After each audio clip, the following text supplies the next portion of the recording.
Yes! Hey, bon matin tout le monde! Ça va bien?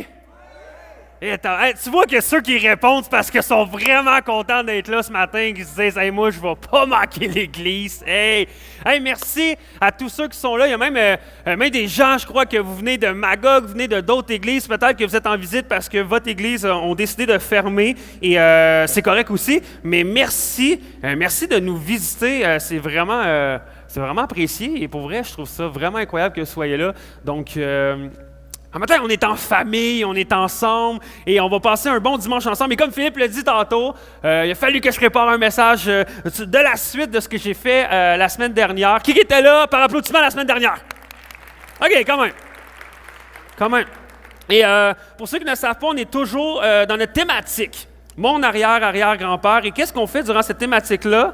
C'est que, dans le fond, on regarde ensemble le livre de la Genèse. Et on veut passer au travers ce livre-là au cours des prochaines semaines. Et on va passer un bon temps ensemble. Et on vous a remis également, la semaine dernière, un carton comme ça, qui est écrit dessus « Mon arrière-grand-père », qui est la thématique. Et à l'endos, on a un plan de lecture pour passer ensemble au travers du livre de la Genèse pendant les 10 prochaines semaines. Donc, on a commencé la semaine dernière. Y a-t-il des gens qui ont eu leur carton la semaine dernière? Yes? Y en a-t-il qui l'ont fait? Ouais, moi je l'ai fait également et on veut ensemble passer au travers le livre de la Genèse. Donc, à chaque jour, ou presque, parce que on lit un chapitre. On lit 5 chapitres par semaine. Donc, ça veut dire qu'il y a même 2 jours que tu peux sauter de dire comme « OK, je ne l'ai pas fait, j'ai oublié. » Donc, seulement 5 chapitres par semaine, je vous dis, ça se passe vraiment bien. C'est super le fun. Et alors qu'on va regarder ensemble les histoires de la Genèse, vous allez pouvoir également les relire à la maison, puis même creuser le texte par vous-même. Et je vous le dis, vous allez sortir également des choses qui sont incroyables, que peut-être le dimanche matin, on ne parlera pas ou on n'a pas mentionné, mais durant votre lecture, Dieu va vous parler sur un sujet en particulier et ça va vous frapper.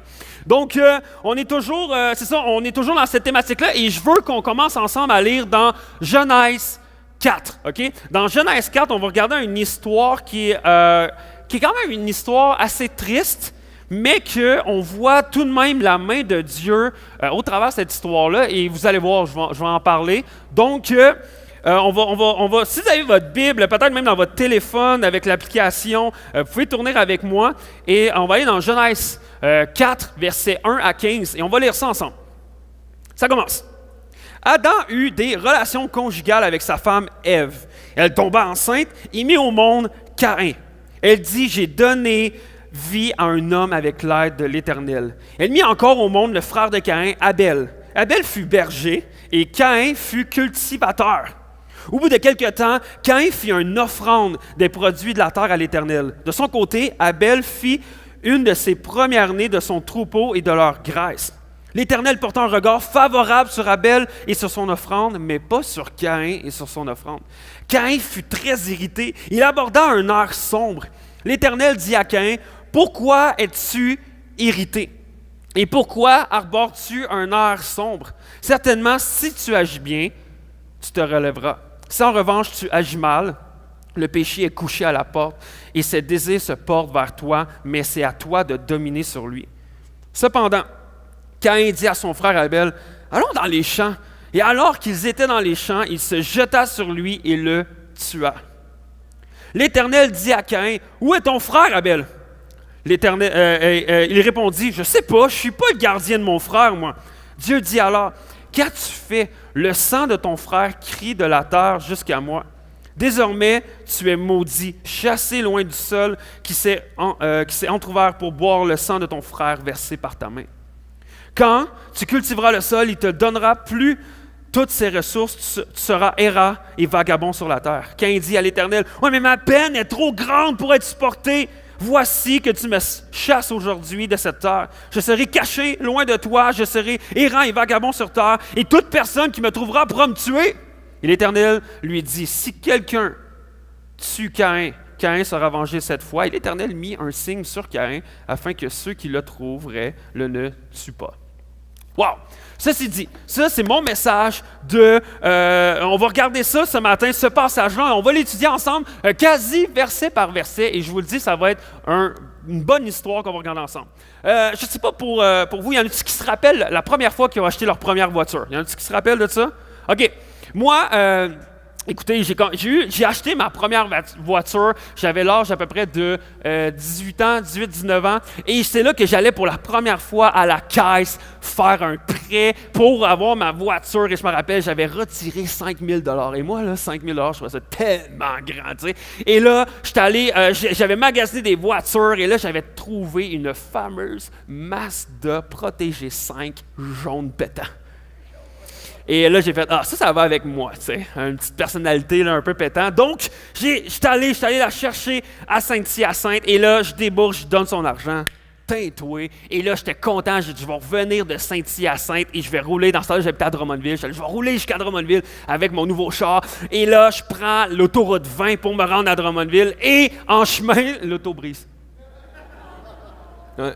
Et là, maintenant, ça commence mal. Là, finalement, moi, je suis un peu fâché. Tu sais, je suis obligé de le faire remorquer, d'aller au garage. Puis là, il me dit, ouais, mais finalement, il y a telle affaire qui est brisée. Tout ça, parce que, insouciant comme j'étais, je n'ai pas fait inspecter le char, moi, là, tu sais. J'ai juste fait confiance. Et bref, le char pète. Là, moi, j'appelle le gars, le propriétaire. Je fais comme, c'est quoi ça? Puis il dit, OK, c'est correct, je vais payer les réparations, tout ça. Donc, il paye les réparations. Au moins, ça, c'est le fun. Et je continue à utiliser l'auto. Mais plus le temps allait, tu sais, habituellement, un auto, tu mets le volant droit et la voiture, théoriquement, est censée aller tout droit. Mais avec le temps, c'est comme si l'auto avait une tendance un peu à aller vers la droite, tu sais. Et donc, mais tu sais, comme un bon chauffeur, donc tu corriges le tir. Donc, ce qui veut dire, l'auto va un peu vers la droite, donc moi, je vais tasser un peu le volant vers la gauche, et ça va aller tout droit. Donc, de fil en aiguille, moi, je continue quand même à conduire cette voiture-là, mais à garder le volant un peu sur le côté pour être sûr que l'auto va droit. Mais plus que les mois avançaient, plus ma main descendait. Tu sais, ce qui veut dire qu'à un moment donné, il fallait que, tu sais, absolument, ta main était à midi, et là, de plus en plus, elle était comme vers 10 heures, tu sais, c'était comme, ça s'en venait. Et là, quand que je prêtais mon auto peut-être à des gens autour de moi, j'étais comme, hey, juste te dire, là, il y a comme quelque chose de spécial avec ma voiture, juste pour dire, il faut vraiment comme tu tasses le volant pour aller droite, tu sais, c'est comme, mais tout droit, puis il y avait vraiment un problème, et donc je me suis trouvé avec un problème il fallait que je réaligne mon auto. Mon auto avait un problème d'alignement, et il a fallu que je tasse un peu. Et des fois, je pense que chacun d'entre nous, des fois, notre vie est un peu comme ça. Des fois, tranquillement, notre vie a tendance à vouloir dévier du plan que Dieu veut pour nous, ou vraiment de la volonté de Dieu. Et tranquillement, des fois, on ne le voit pas. Tu sais, au début, c'est subtil. Tu sais, ma main était juste un petit peu sur le côté. Et tranquillement, ma main descendait. Et des fois, c'est un peu comme ça. Au départ, on ne voit pas qu'on dévie. Mais au bout de quelques semaines, quelques mois, quelques années, on peut se rendre compte qu'on est complètement sur un autre chemin, où on a complètement pris le champ parce que on a dévié de notre trajectoire que Dieu veut. Donc, des fois, je crois que chacun d'entre nous, dans notre vie, on a besoin de réalignement, comme le premier char que je me suis acheté. Et je pense que cette histoire-là nous raconte également, il nous enseigne à peut-être faire un réalignement dans notre vie et de faire un petit check-up de notre vie, comme si on ferait un petit check-up de notre auto, pour pouvoir voir si on est toujours sur la bonne voie. Et dans Genèse 4, qu'on a lu, on voit l'histoire de deux frères, Caïn et Abel. Et dans ce temps-là, Caïn chantait « Adam et Ève », ses parents. Non? OK, c'est bon. Merci. OK, on ne la refera plus. Et, non, mais, donc à ce moment-là, c'était quand même deux personnes qui voulaient adorer Dieu. Et Caïn et Abel décident de vouloir adorer Dieu, et à ce moment-là, comment qu'ils adoraient Dieu, c'était en faisant une offrande avec ce qu'il avait gagné comme travail. Mais Dieu accepte l'offrande d'Abel, mais n'accepte pas l'offrande de Caïn. Et à ce moment-ci, au début de l'histoire, il n'y a rien qui nous explique pourquoi. Parce que Abel et Caïn, ils avaient les mêmes parents, ils ont grandi ensemble dans la même famille, ils ont été élevés dans la même maison avec les mêmes valeurs familiales, ils ont eu les mêmes opportunités dans la vie, ils ont eu le même accès à Dieu, ils adoraient même le même Dieu. Donc, mais leur similarité s'arrête là, parce qu'à un moment, il offre une offrande et Dieu fait « Abel, j'accepte ton offrande, mais Caïn, j'accepte pas ton offrande. » Et voici le titre de mon message ce matin qui va être un peu percutant, mais c'est « Meurtre après l'Église ». Meurtre après l'Église. Pensez-y bien ce matin. le premier meurtre qu'il y a eu sur la terre a été fait après que 2 personnes sortent comme de l'Église après avoir adoré Dieu. Ils ont été adorer Dieu, ils ont apporté une offrande à l'Éternel, à Dieu. Aujourd'hui, la manière qu'on le fait, c'est qu'on chante des chants de louange, on écoute un message, on étudie la Bible ensemble, on célèbre Dieu, on écoute sa parole. Mais dans ce temps-là, ils faisaient une offrande. Donc, le premier meurtrier sur la terre est un croyant. Et après avoir offert son offrande, son adoration à Dieu, il est allé tuer son frère.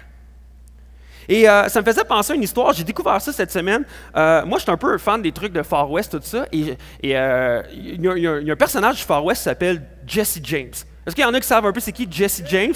Et Jesse James, c'est vraiment comme un hors-la-loi, là, vraiment un bum. Mais Jesse James, il a vraiment existé pour vrai, OK? Premièrement. Et Jesse James, c'était une des meilleures personnes dans son église pour chanter dans la chorale. Jesse James aimait aller à l'église, il s'était fait baptiser comme nous quand on fait des baptêmes et tout ça, puis il chantait à la chorale, puis en plus c'était un professeur qui enseignait aux plus jeunes comment chanter dans la chorale, puis il chantait des hymnes, il chantait des chants à Dieu. Mais à un moment donné, l'église a commencé à être un problème pour lui parce que le dimanche, c'était une bonne journée pour aller attaquer les trains puis tuer des gens. Donc, à ce moment-là, il allait de moins en moins à l'église parce que là, ça l'empêchait de faire son travail, avec quoi il gagnait sa vie tout de même.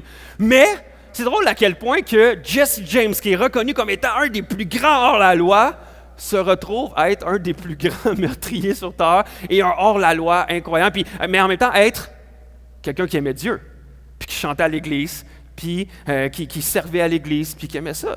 Donc, des fois, on voit un paradoxe comme ça. Mais dans l'histoire de Caïn et Abel, on voit la même chose. Et dans Genèse 4, le texte qu'on a lu, on voit l'impact de la désobéissance qu'on a vu la semaine dernière de Adam et Ève. On voit l'impact de ça. Dans Genèse 3, qu'on a lu la semaine dernière avec Adam et Ève, on a vu la naissance du péché. Lorsque Adam et Ève ils ont désobéi à ce que Dieu avait dit, « Mangez pas le fruit de cet arbre-là », et les autres ont fait « Ah, on va le faire pareil ». Ils mangent le fruit, et on voit qu'ils ont désobéi à Dieu. On a vu la naissance du péché. Mais aujourd'hui, on voit le fruit du péché. On voit le résultat du péché et qu'est-ce que ça cause. Et j'aimerais revenir sur un passage que j'ai lu la semaine dernière, qui est dans Romains 5,12, qui dit ceci. « C'est pourquoi de même que par un seul homme, le péché est entré dans le monde. » Ici, on parle de Adam. Et par le péché, la mort. De même, la mort atteint tous les hommes parce que tous ont péché. Et on voit, à cause de Adam et Ève, ils ont désobéi. À cause de ça, tout le monde, même jusqu'à nous aujourd'hui, on est entaché par ce même péché-là. Et ce péché-là fait des ravages. Et on voit à ce moment-là également que le péché d'Adam et Ève avait immédiatement entaché leurs enfants, leur première progéniture. Et non seulement qu'on voit le premier meurtre dans Genèse 4, mais on voit beaucoup de premières choses. Par exemple, on voit la première grossesse. On voit la première naissance, on voit la première famille, on voit aussi la première famille dysfonctionnelle, on voit le premier crime, on voit une des premières mortalités. Et Caïn fut le premier-né d'Adam et Ève. C'était lui l'aîné, c'était le premier fils. Et ce matin, j'aimerais qu'on regarde à 5 caractéristiques sur Caïn, qui vont nous parler de cette histoire-là et on va découler ensemble verset par verset. Donc, premièrement, Caïn était un travailleur. Caïn était un travailleur. Ça nous dit dans Genèse 4, versets 1 à 2. Adam eut des relations conjugales avec sa femme Ève, elle tomba enceinte et mit au monde Caïn. Elle dit, « J'ai donné vie à un homme avec l'aide de l'Éternel. » Elle mit encore au monde le frère de Caïn, Abel. Abel fut berger et Caïn était un farmer. C'est un cultivateur.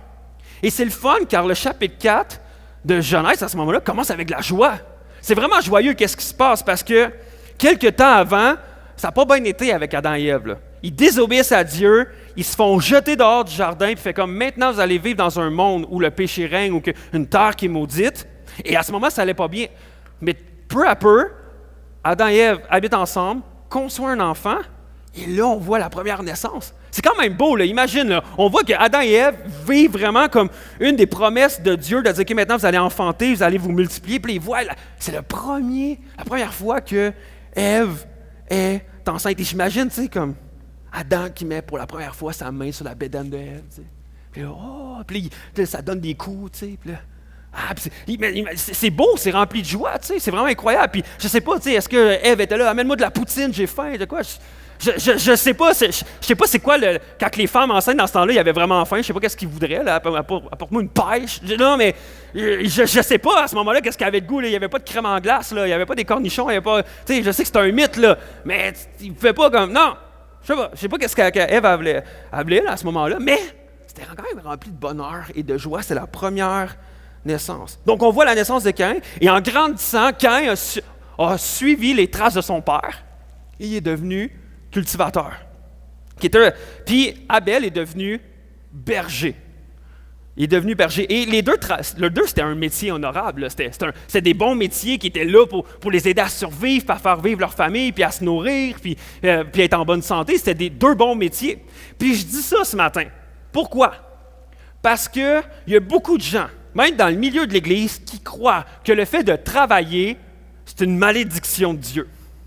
Qu'on ne devrait pas travailler, puis qu'on n'était pas censé travailler, mais à cause que Adam et Ève ont péché, là, on est obligé de travailler parce que le plan de Dieu, c'est seulement qu'on profite de Netflix, qu'on ne travaille pas, qu'on reste là à profiter de la vie puis en gabader comme ça.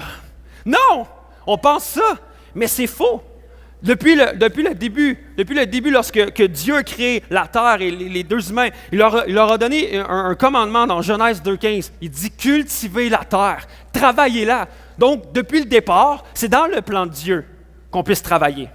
Ça a toujours été dans le plan de Dieu qu'on travaille. Sauf après ça, suite à la chute, Dieu a dit « Maintenant, vous allez travailler avec ardu et ça va être difficile ». Mais au départ, le travail n'était pas censé être aussi difficile. Mais le travail a toujours fait partie du plan de Dieu. Et c'est ce que Caïn faisait, et Abel également. Puis ses parents, Adam, ils travaillaient et c'était correct. Deuxièmement, Caïn était un adorateur. Un adorateur. Ça nous dit au verset 3 et 5. Au bout de quelque temps, Caïn fit une offrande des produits de la terre à l'Éternel. De son côté, Abel en fit une des premières-nées de son troupeau et de leur graisse. L'Éternel porta un regard favorable sur Abel et son offrande, mais pas sur Caïn et son offrande. Caïn fut irrité, il aborda un air sombre. Et lorsqu'on fait des recherches un peu plus poussées au travers de ce texte-là, on constate que lorsque ça nous dit au bout de quelque temps, ça veut dire qu'on peut croire que c'est après la saison de récolte. Donc, après qu'il ait travaillé la terre, tout ça, c'est vraiment après un long laps de temps. À ce moment-là, il prenait le résultat, donc toutes ses récoltes, et il allait apporter une offrande à Dieu, donc à la fin de la saison. Et on croit également que, lorsqu'on étudie le texte et avec les théologiens, que ce n'est pas la première fois que Abel et Caïn font une offrande à Dieu. C'est quelque chose qui était commun de faire une offrande à Dieu également lorsqu'on s'approchait de lui. Et on essaie de croire également que Dieu avait donné des consignes, de dire « Voici comment que je veux vous apporter vos offrandes devant moi. » Et à ce moment-là, je vais vous dire si c'est acceptable ou si ce n'est pas acceptable. Mais on croit que Dieu avait donné également des consignes. Mais une question importante se pose, et je suis certain que tout le monde on se la pose ici, ou la plupart en fait. Pourquoi Dieu pose un regard favorable sur l'offrande d'Abel et non sur celui de Caïn? Pourquoi?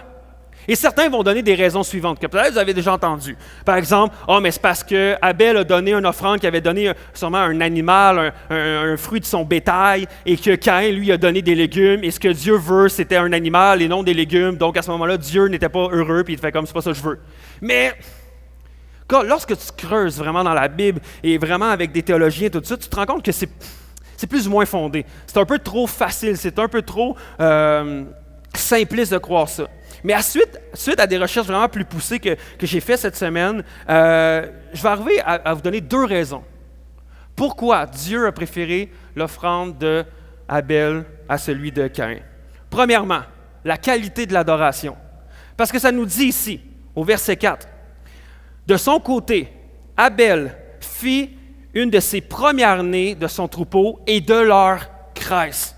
Donc ici, ça nous dit l'intention d'Abel. C'est en train de nous dire que Abel lui a apporté le meilleur. Il a apporté la première-née. Il a apporté également celle avec la graisse. C'était vraiment comme le premier-né de son bétail. C'était vraiment... Il a pris le meilleur, peut-être le meilleur brebis, le meilleur agneau, je ne sais pas à ce moment-là c'est quoi, mais ils ont fait « Hey!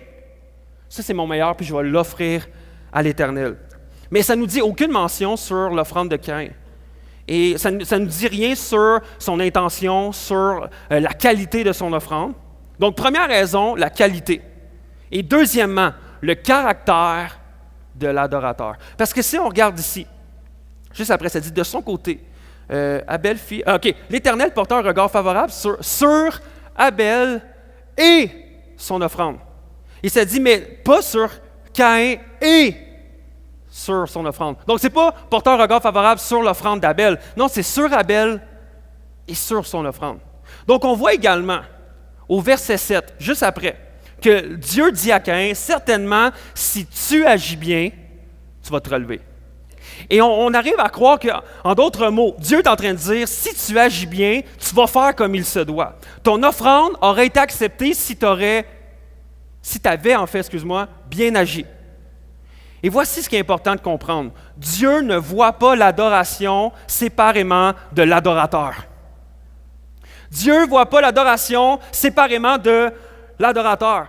Dieu ne fait pas juste comme « Wow, ton adoration, ton offrande, ce que tu fais devant moi, c'est tellement beau, puis qui se cache, même ça ne dérange pas qui le fait. Fais juste le faire. » Non, Dieu regarde littéralement à l'adoration, mais également à l'adorateur. Et la question qui se pose ce matin, si ton cœur est corrompu, si ta vie est un peu mal enlignée, pareil comme mon premier char, ton adoration, comment qu'elle risque d'être? Bien enlignée ou mal enlignée également? Et pourquoi Caïn? Et moi, je crois que Caïn son cœur était un peu corrompu. Il était mal enligné. Le cœur de Caïn était mal enligné. Mais pourquoi Caïn était un peu mal enligné contrairement à Abel? Et selon moi, c'est parce que Caïn a manqué de foi. Caïn a manqué de foi. Parce que la foi, lorsque tu as une foi qui est intègre, qui est véritable, ça va imprégner tout ce que tu fais, tout ce que tu es et tout ce que tu fais. Et ça nous dit dans Hébreux 12.4, et ça c'est le fun parce que le Nouveau Testament vient rajouter sur cette histoire-là. Et voici ce que ça nous dit. C'est par la foi qu'Abel a offert à Dieu un sacrifice plus grand que celui de Caïn. C'est grâce à elle qu'il a été déclaré juste, car Dieu approuvait ses offrandes, et c'est par elle qu'il parle encore bien qu'étant mort. Donc ça nous dit, Abel a offert une offrande par la foi. C'est ça qui l'a rendu juste devant Dieu. Mais Caïn n'a pas eu la même foi pour transformer sa vie et son caractère, pour être reconnu comme étant juste devant Dieu. Et en d'autres mots, qu'est-ce que ça voudrait dire aujourd'hui que Caïn a manqué de foi? Si on prend ça aujourd'hui pour chacun d'entre nous, ça nous dirait Caïn suivait la routine. Caïn suivait la routine, était religieux. Okay, c'est ça qu'il faut faire, il faut qu'on fasse une offrande à l'Éternel à la fin de ma récolte. Je vais faire une offrande à l'Éternel à la fin de ma récolte. Ça veut dire que tu peux faire des trucs par simple routine et non avec un cœur qui est sincère devant Dieu. Et ça m'amène à vous poser la question, est-ce que vraiment vous pensez qu'on peut faire tout ce qu'on veut, du lundi au samedi, qu'on agit comme on veut, on fait semblant que Dieu n'est pas là, on agit comme tous les autres au travail, à l'école, on fait ce qu'on veut, on parle comme on veut, on regarde ce qu'on veut, on agit comme si Dieu n'existait pas, et là on arrive le dimanche matin, puis on est là, Alléluia, oh Dieu, t'es merveilleux, on donne une offrande, une adoration à Dieu, et Dieu est là, wow, c'est ça que j'aime, moi j'aime ça quand tu fais juste m'adorer comme ça, puis même si du lundi au samedi t'es pas là, non, moi, je n'ai pas de trouble avec ça. Mais des fois, on arrive à croire ça.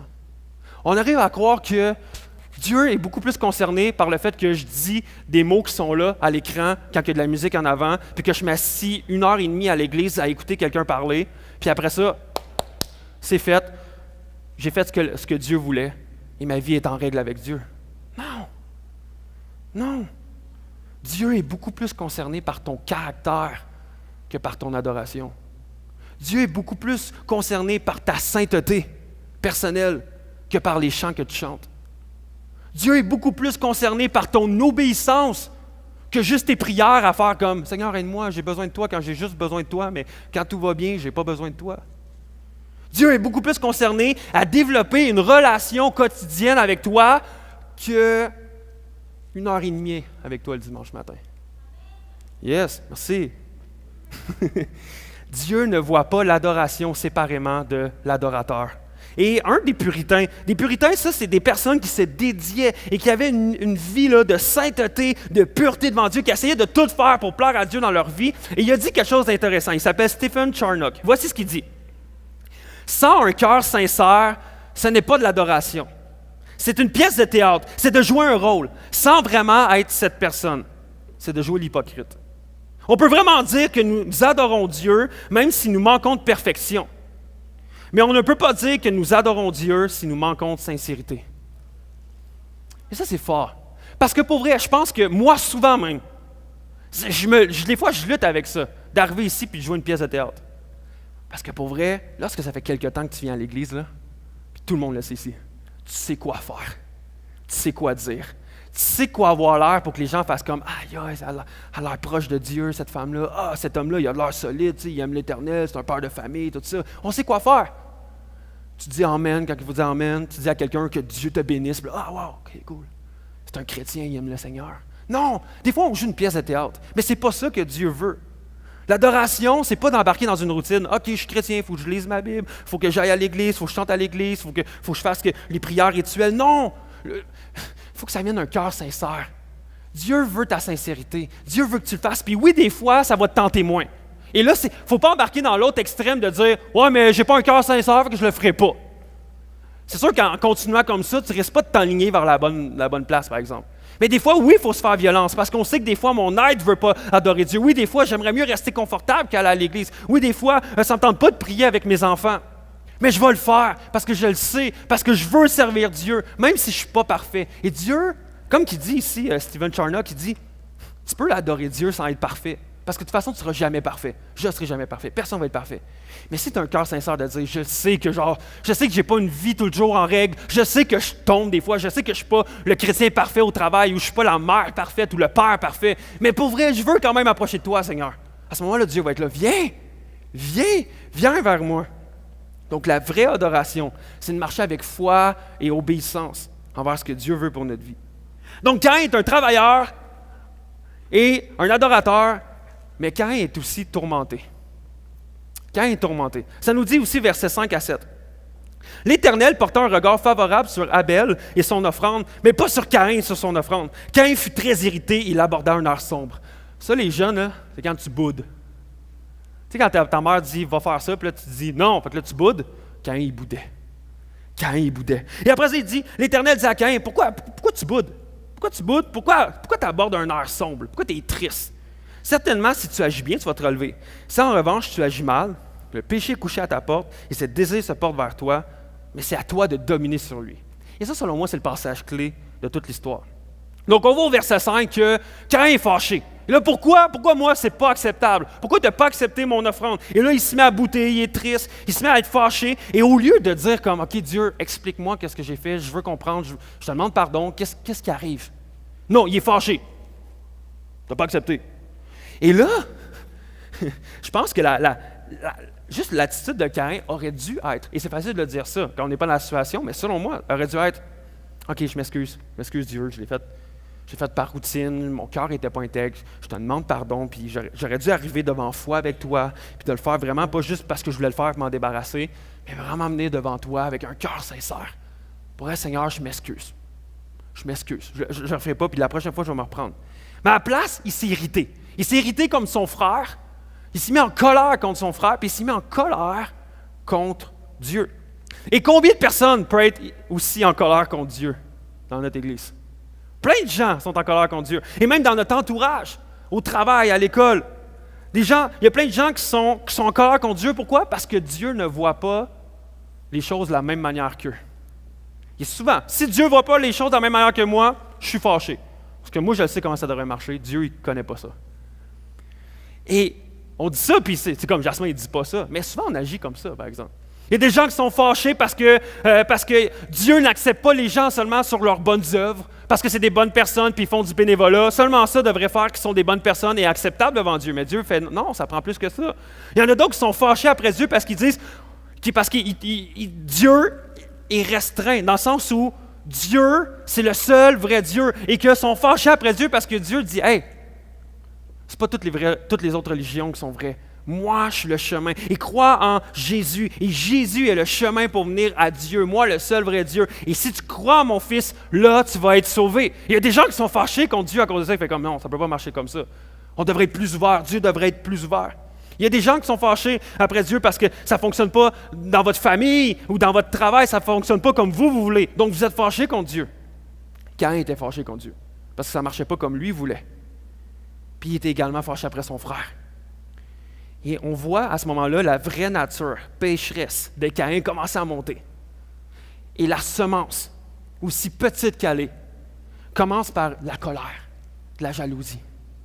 Et emmène Caïn à faire un meurtre, à tuer son frère. La semence de la jalousie, qui semble bien banale, finit par tuer quelqu'un. Et le cœur de Caïn est rempli de colère. Et Dieu le sait. Fait que Dieu sait que Caïn est tourmenté à ce moment-là, qui est rempli de colère. Puis à ce moment-là, je suis convaincu que Caïn il lutte avec qu'est-ce que je devrais faire, ce qui est bien ou ce qui est mal. Est-ce que je vais tuer mon frère puis me venger ou je devrais vraiment me repentir et parler devant Dieu? Et Dieu le sait. Dieu sait que Caïn est tourmenté.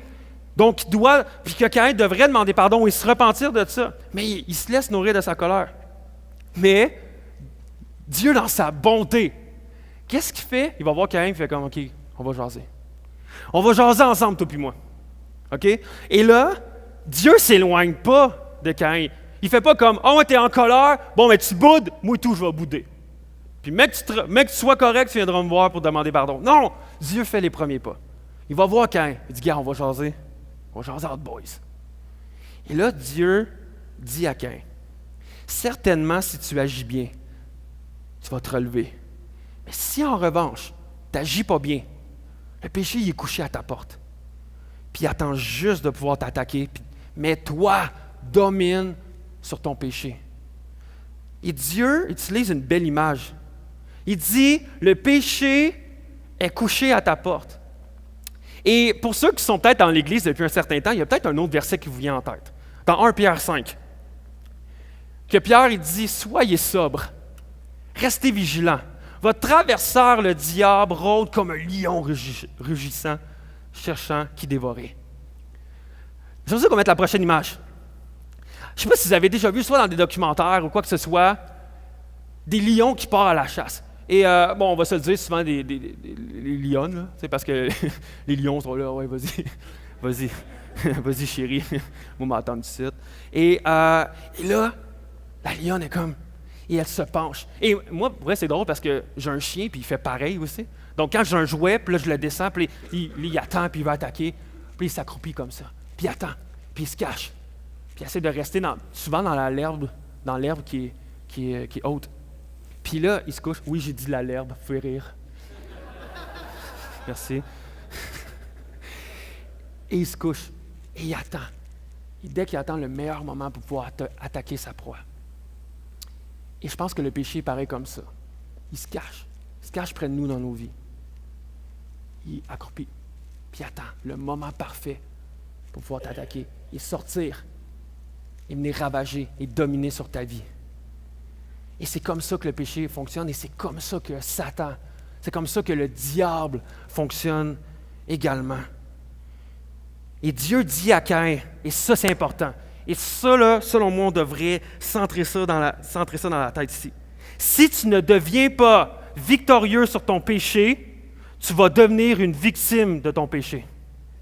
Si tu ne deviens pas victorieux sur ton péché, tu vas devenir la victime de ton péché. Tu dois dominer sur ton péché. Et je pense que c'est pour toi et moi ce matin, même moi, lorsque j'ai des petites semences de jalousie, de colère, de rancune, d'angoisse, de vraiment de dire, puis c'est des petites semences qui semblent, puis on alimente ça. Non, domine dessus. Domine dessus parce que sinon, ça peut faire des ravages et grandir et finir par lui dominer sur toi et t'amener à faire des choses que tu ne veux pas faire.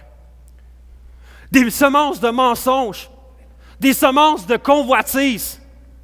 Parce que tous ceux qui ont peut-être réussi à détruire leur mariage, c'est parce qu'ils ont commencé à convoiter graduellement, à regarder ailleurs, et ils ont laissé alimenter vraiment cette convoitise-là, jusqu'à temps que ça l'amène à faire une tragédie dans leur couple. Mais si chacun d'entre eux avait dominé sur leur péché, le mariage serait encore là. solide. Le mensonge, c'est tellement facile, il y a tellement de gens qui... Le mensonge est facile comme ça. Mais si tu continues, qu'est-ce qui arrive? Surtout quand vous avez des enfants, vous le savez. Mais tu te mélanges dans tes menteries. Comme, tu ne m'avais pas dit ça? Ah ouais, je t'ai dit ça? Ah non, mais c'est parce qu'à ce moment-là, puis là, on invente, puis détruisez les racines du mensonge. Détruisez, dominez sur votre péché. Quatrièmement, Caïn est un malfaiteur. C'est un malfaiteur. Ça nous dit ensuite, cependant, Caïn dit à son frère Abel, « Hey, viens avec moi, je veux te montrer de quoi dans le champ.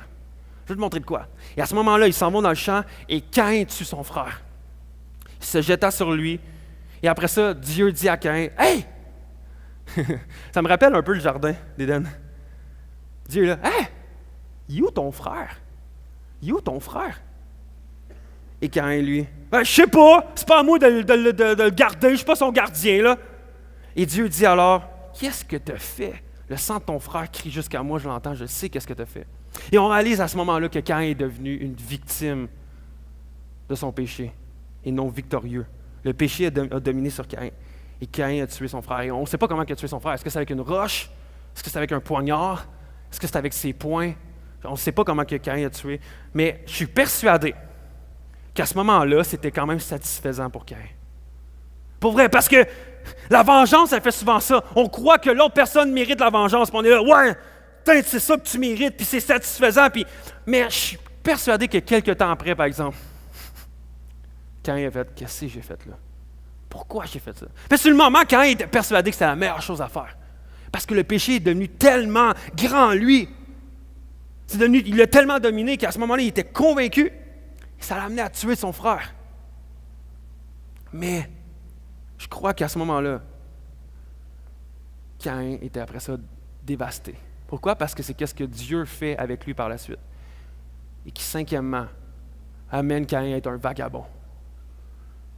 On voit ici Dieu qui parle à Caïn et dit « Désormais tu es maudit, chassé loin du sol qui s'est entrouvert pour boire le sang de ton frère versé par ta main. Quand tu cultiveras le sol, il te donnera plus toutes ses ressources. Tu seras errant et vagabond. » Caïn dit à l'Éternel, « Ouais, mais ma peine est trop grande pour être supportée. C'est trop grand pour moi, là. » Je ne sais pas si j'ai de la pitié, tu sais, mais voici qu'il dit après, « Voici tu me chasses aujourd'hui de cette terre, je serai caché loin de toi, je serai errant et vagabond sur terre, et toute personne qui va me trouver va vouloir me tuer. » Mais l'Éternel dit, « Si quelqu'un te tue, Caïn, Caïn sera vengé 7 fois. » Et l'Éternel mit un signe sur Caïn afin que ceux qui le trouvent ne le tuent pas. On voit ici Dieu qui se met à confronter Caïn. Il pose une question claire, même également un peu avant, à Caïn qui dit, « You, Abel, qu'est-ce que tu as fait? Qu'est-ce que tu as fait? » Et Dieu, à ce moment-là, c'est une grâce. Dieu, qu'est-ce qu'il recherche? C'est qu'il demande à Caïn, « Hey, c'est le temps de te repentir. C'est le temps de me demander pardon. C'est le temps vraiment de vraiment dire devant moi, de faire comme, OK, j'aurais pas dû faire ça, je m'excuse. » Puis, Caïn, lui, qu'est-ce qu'il fait? Non, le péché l'endurcit. « Hey! Pas à moi de checker sur mon père, sur mon frère, excuse-moi. » Et il dit, « Je ne suis pas le gardien d'Abel. » Mais c'est drôle parce que, dans le fond, la job d'Abel, c'était d'être le gardien de ses brebis. Mais lui, il aurait dire, lui, il gardait bien ses brebis, mais moi, c'est pas ma job de le garder. Et Dieu dit alors, OK, bon, mais toi, tu vas être vagabond. Tu veux pas prendre soin de ton frère, tu veux pas le garder, bon, mais personne ne va te garder toi, par exemple. Et maintenant, tu vas être vagabond. Tu peux pas être le gardien de ton frère, personne ne va être ton gardien. Et Caïn reproche, ouais, mais là, c'est bien trop dur à supporter, là. Je peux pas être là tout seul, sur terre, errant, puis là, tout le monde va vouloir me tuer. Voyons, c'est quoi ça? Et c'est quand même incroyable. Parce que moi, je vois une grâce de Dieu ici. Parce que qu'est-ce que méritait Caïn à ce moment-là? Caïn méritait la mort. Parce que ça nous dit un petit peu plus loin dans Genèse 9:6. Si quelqu'un verse le sang de l'homme, son sang sera versé par l'homme, car Dieu a fait l'homme à son image. Tu es en train de dire, si tu tues quelqu'un, tu mérites de mourir toi aussi. Mais Dieu met sa main sur Caïn. Il l'empêche quand même de mourir. Ça, c'est quand même un acte de grâce. Même s'il y a une conséquence à son péché, c'est un acte de grâce. Et on voit dans l'histoire que Dieu agit grâce après grâce après grâce. Caïn offre, regardez comment Dieu agit. Caïn offre une offrande qui ne plaît pas à Dieu. Qu'est-ce que Dieu fait? Il va lui parler, puis il dit, « Hey, je n'ai pas accepté ton offrande, mais si tu te relèves, puis si tu le fais comme il faut, tout va bien aller. » Puis après ça, il voit que Caïn lutte avec le bien ou le mal. Qu'est-ce que je vais faire? Dieu va le parler encore, fait comme, « Hey, relève-toi, parce que le péché couche à ta porte. » Donc, si tu domines ton péché, lui ne va pas dominer sur toi. Donc, domine vraiment sur le lion qui est couché à ta porte. Ça, c'est la grâce de Dieu. Il dit, « Hey, fais attention. Caïn tue son frère. Dieu, qu'est-ce qu'il fait? Il retourne voir Caïn. « Hey, qu'est-ce que tu as fait? Viens me parler. Qu'est-ce que tu as fait? » Et Dieu voit Caïn, il veut encore lui donner de la grâce. Et ça, c'est mon Dieu. Ça, c'est notre Dieu. Et après ça, peut-être que tu te poses la question ce matin, c'était quoi la marque que Dieu a fait sur Caïn? Et après plusieurs recherches, plusieurs débats théologiques, ce matin, je vais vous donner la réponse à Acte 21. Vous êtes prêts? Elle ne sait pas. Ouais, elle ne dit pas. Fait que je peux bien penser plein d'affaires, il peut y avoir plein de spéculations, mais on ne sait pas c'est quoi la marque. Puis pour vrai, c'est pas ça qui est important. C'est pas ça qui est important. Voici la prochaine image. Sais-tu que ça, c'est qui Hulk? Ouais, les jeunes, vous savez c'est qui Hulk? Moi, Hulk, je le trouve quand même assez fort et coloré. Mais Hulk, c'est quand même un super-héros que tout le monde connaît, et même les plus vieux, vous avez connu le vrai Hulk, vraiment le vieux Hulk, là, tout ça. Moi, j'ai pas connu ça, mais de toute façon, lui est plus beau. Et à ce moment-là, ça nous démontre l'histoire que c'est un docteur, Dr. Banner, que lui a été affecté par la radioactivité qui fait que lorsqu'il y a un débordement de colère, il se transforme en un monstre. Et à ce moment-là, ce monstre-là devient violent et devient destructeur et fait des ravages partout. Et c'est dur à contrôler, ce monstre-là. Pourtant, Dr. Banner, pour ceux qui ont vu l'histoire de Hulk, là, il ne tuerait pas une mouche dans la vraie vie. Là. En plus, il est tout timide, il ne veut pas faire de mal à personne, puis c'est un beau personnage, c'est une bonne personne. Mais, lorsqu'il ne maîtrise pas sa colère, il devient un monstre. La morale de l'histoire de Hulk, c'est quoi? C'est si tu n'apprends pas à maîtriser ton tempérament, ça va te rendre un monstre. Si tu n'apprends pas à maîtriser ton tempérament, tu vas devenir un monstre. Alors ce matin, alors que je conclus, qu'est-ce qu'on peut ramener à la maison de cette histoire-là? Qu'est-ce qu'on peut comprendre? Qu'est-ce qu'on peut mettre en pratique? Premièrement, je crois que chacun d'entre nous, on doit passer de la consommation à l'adoration. Ça veut dire que c'est facile pour nous de glisser dans une routine, de venir à l'église, de faire ce qu'il faut, d'aller dans un groupe connexion, les jeunes d'aller à la jeunesse, ou quoi que ce soit, puis de tomber dans un cycle de consommation. Qu'on consomme l'église au lieu de venir pour adorer Dieu, de vouloir rechercher continuellement à adorer Dieu. Ouais, mais moi, je veux être confortable à l'église. Je veux une église qui répond à mes besoins. Je veux une église qui répond à mes désirs. Ouais, mais moi, je recherche une église avec tel type de louange. Il faut que le prédicateur soit quand même assez vieux, mais pas trop vieux, puis pas trop jeune. Il faut qu'il s'habille au moins en veston-cravate. Donc, c'est pour ça que je ne viens pas à Acte 21, chaque fois c'est Jasmin. Donc, vraiment, il faut qu'il y ait tel type de groupe connexion. Puis, dans le fond, je recherche une église où que Dieu va m'apporter quelque chose. Et c'est facile de tomber dans un cycle de consommation comme ça. Et de faire les choses par routine. Et on sait, on va louer Dieu, on va le faire de telle manière, puis on va écouter le message, puis on va répondre amen de temps en temps, on va applaudir. Puis je pense que c'est comme ça. Mais puis je vais à cette église-là parce que ça me fait du bien. Ça me fait du bien. Puis je consomme ça, pareil comme que je consomme n'importe quoi d'autre.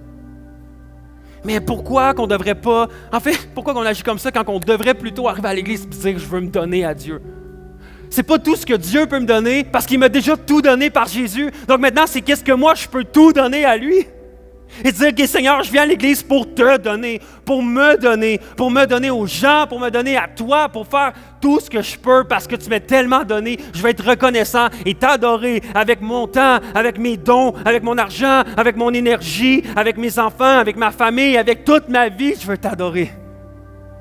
Parce que tu es Dieu. Donc, je veux donner de mon meilleur. Abel a été juste devant Dieu parce qu'il a donné de son meilleur. Qu'est-ce que tu donnes à Dieu?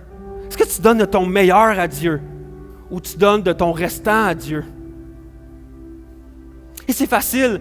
Je travaille avec des étudiants continuellement. Des étudiants au cégep, à l'université, au secondaire. Et la première chose qui a tendance à prendre le bord, et même des travailleurs, je vais prendre du temps avec Dieu, mais que j'ai le temps. Je vais aller à l'église si ma job me permet d'aller à l'église. Mais là, j'ai trop de devoirs, j'ai trop d'études. Je peux pas aller à l'église, je peux pas prendre du temps avec Dieu, je peux pas m'impliquer dans ce que j'ai fait.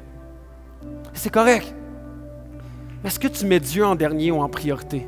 Et ça semble tellement comme légaliste puis dur, comme faut que tu mettes Dieu en priorité. Non, mais c'est une réalité que si tu fais tout par tes propres besoins, par tes propres forces, ça marchera pas. Parce qu'il y a une vérité qui est incroyable, que Dieu, que si tu le mets en priorité, là, ta vie va avoir du succès. Que si tu mets Dieu en priorité dans ta famille va avoir du succès. Que si tu mets Dieu en priorité vraiment dans ton travail, dans ta relation de couple, avec tes enfants, à l'école, si tu mets Dieu en priorité, là, ça va fonctionner parce que tu vas être vraiment aligné vers ce que Dieu veut.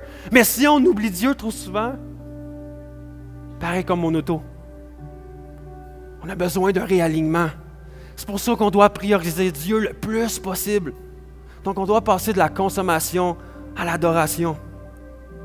Deuxièmement, il faut tuer les petits monstres. Il faut tuer les petits monstres. Qu'est-ce qui a amené à ce que Caïn tue son frère? C'est une semence, une petite bébite, un petit monstre en dedans de lui qui était de la jalousie, de la colère, il était irrité, il faisait la baboune. Et il a comme cultivé ça comme un petit chat. Puis il prenait soin, puis il était là, ça me fait du bien d'être en colère, ça me fait du bien d'être jaloux, ça me fait du bien de regarder juste mon frère puis de flatter mon petit monstre. Non, mais l'image est belle, par exemple. Parce qu'on fait ça avec nos émotions souvent. Et tranquillement, on nourrit le petit monstre. Ouais, parce que pour moi, un chat, c'est un monstre. Et on nourrit le petit monstre. Et là, il grandit. Jusqu'à ce temps que ça devienne désagréable.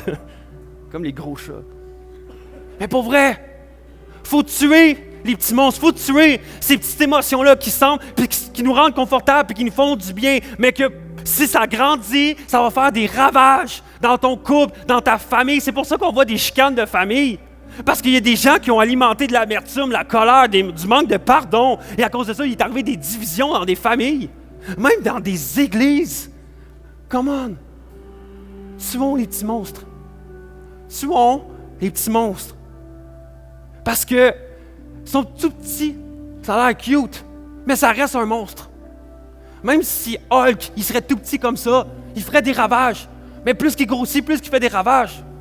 C'est le même principe. Tuons les petits monstres. Et dernièrement, le péché amène toujours une séparation. Mais Jésus amène la réconciliation. Et ça, c'est incroyable. Parce que le péché va toujours t'amener une séparation. Le péché a amené une séparation entre Caïn et son frère. A amené une séparation entre Caïn et Dieu. Et le péché va toujours amener une séparation dans nos vies. Une séparation dans notre relation de couple avec nos enfants. Ça va toujours amener des séparations. Ça va nous diviser, ça va nous mettre dans des coins différents. Mais Jésus lui amène la réconciliation. Et Dieu, dans sa grâce, a toujours tenu Caïn. Caïn, il méritait la mort, il méritait vraiment de juste mourir. Mais Dieu, dans sa grâce, il a fait « Non, je vais garder ma main sur toi. » Et quand même que tu vis tout le long, même si tu es tout seul, tu vas avoir la chance quand même de réussir à faire comme « Seigneur, je te demande pardon, j'aurais jamais dû agir comme ça. » Puis de revenir à Dieu. Et notre péché nous amène également à être vagabonds de Dieu, à faire notre vie, à faire comme qu'on veut, à être loin de Dieu. Puis Dieu a fait, je veux pas ça. Je veux pas ça. Je veux que tu sois avec moi.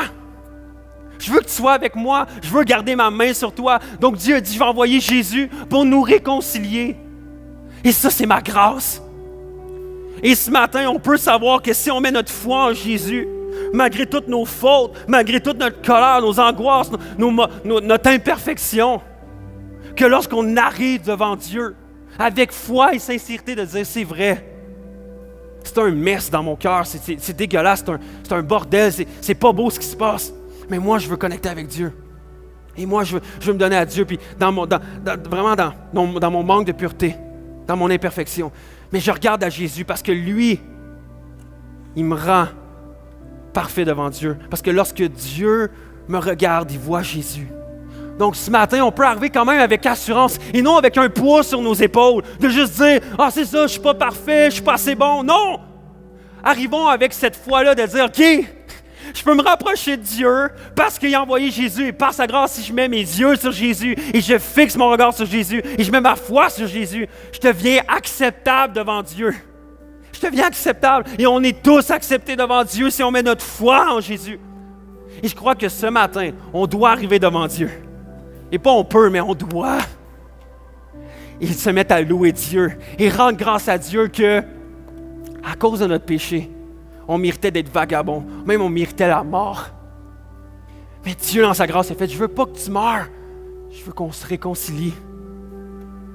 Et à cause de ça, qu'on puisse arriver devant Dieu et faire comme, wow, je méritais la mort, t'es tellement grand, t'es tellement bon, t'es tellement merveilleux, t'es une majesté, t'es un roi, t'es bon, je veux te louer.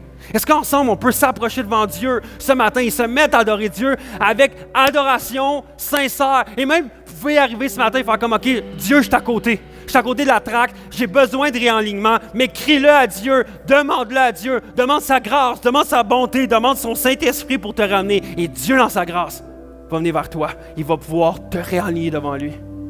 Et réaligner votre cœur également. Il y a des choses, des fois, il y a une obéissance qui demande aussi. Qu'on dit, OK, il faut que j'arrête tel comportement. Il faut que je domine sur un péché.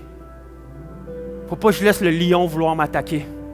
Laissez pas le lion venir vous attaquer. Laissez pas les petits monstres grandir. Abattez-les. Et venons devant Dieu pour l'adorer. Est-ce qu'on peut se lever ensemble? Acte 21.